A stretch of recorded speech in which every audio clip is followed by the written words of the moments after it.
పోయినాడు ఆ మేడం కూడా రాలేదు డాక్టర్ మేడం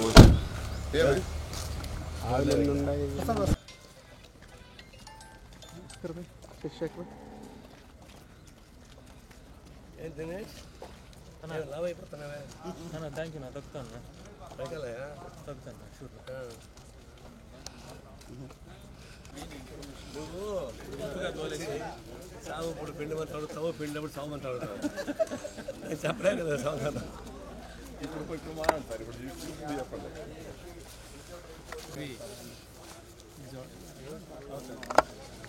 నువ్వు కూడా ఆవులు అనవసరంగా కొనినాయి నువ్వు కూడా ఆవులు కూడా అనవసరంగా కొనినాయి చాలా ఉంటాయి వాళ్ళే వస్తారు వాళ్ళు రిపోర్ట్ ఇస్తారు అన్న ఇది లైఫ్ ఫ్రేమ్ అన్న వస్తారులే టీపీటీ గోశాల సిపిఐ నారాయణ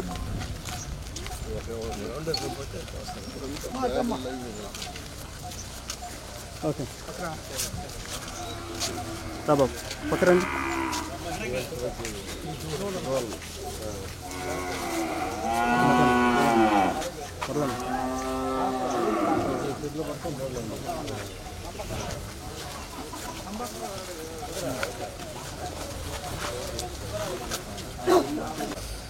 ఎద్దులు ఉన్నాయి సపరేట్ చేశారు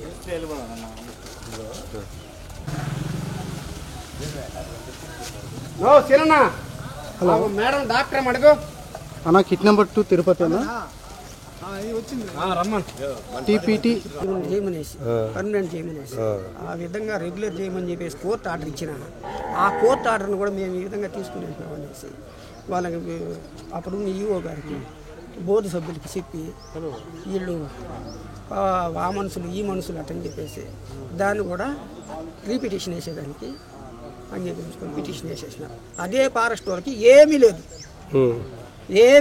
ఏమి వాళ్ళు సంతకం పెట్టి జీతం తీసుకున్నది కూడా లేదు, మా మాదిరి తీసుకున్నది కూడా లేదు.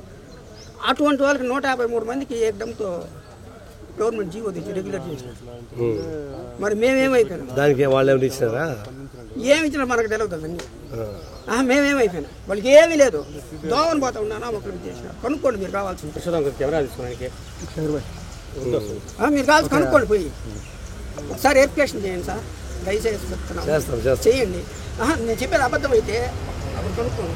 ఫారెస్ట్ 153 మందికి ఒకేసారిగా చేసి వాళ్ళకి ఇస్తే ఇస్తారు కానీ మాకు కూడా ఇవ్వని అడిగినాము.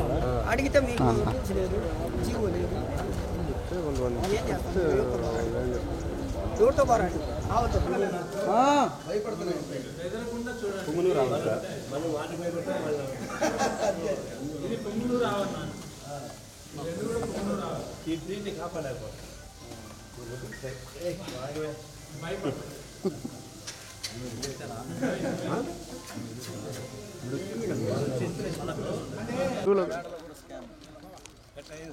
ఇది మంచి డబ్బులు సార్. ఇప్పుడు ట్రాక్టర్లో 6,000 7,000 మొన్నటి వరకు ఉండింది ఏజెన్సీ లాగేదో.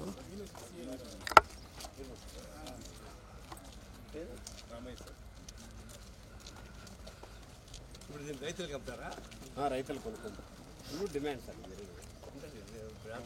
దొరకడం అసలు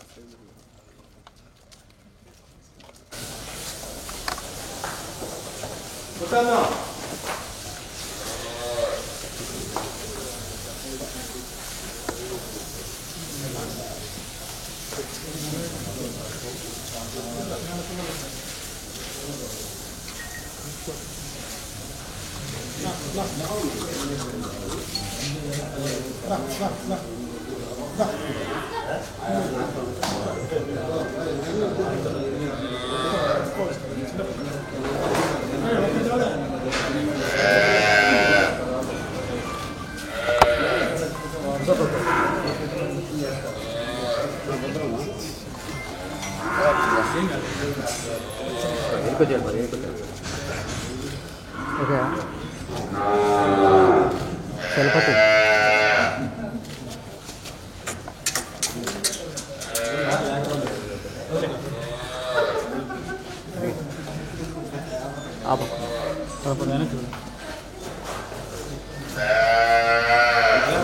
నీ పేరేమి? రామదాస్. కాండి సార్ వీడియో ఆడియో వస్తా అంటే ఆడియో కావాలి. ఎన్ని ఆవులు ఉంటాయి చివరిగా? 4,000 ఆవులు. 4,000 ఆవులు. 4,000 దూడలు వీటికి పుట్టినాయా కొత్తగా వచ్చాయి? వీటికి పుట్టినాడు సార్. పాలు మొదలు పెడతారా? పాలకి వాళ్ళు మొదలు పెడతారా? రోజు పెడతాం. మధ్యాహ్నం 2:30 పాలు పెడతారా? పెడతారు. ఎన్ని లీటర్లు వస్తాయి? 4 లీటర్లు. ఒక ఆవు. ఒక ఆవు 4 లీటర్లు.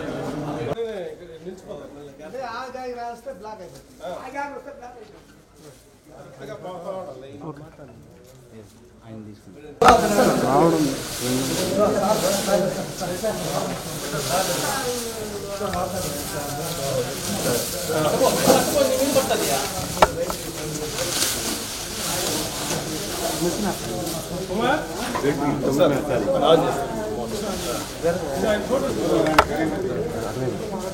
అన్నా వచ్చేస్తారులే.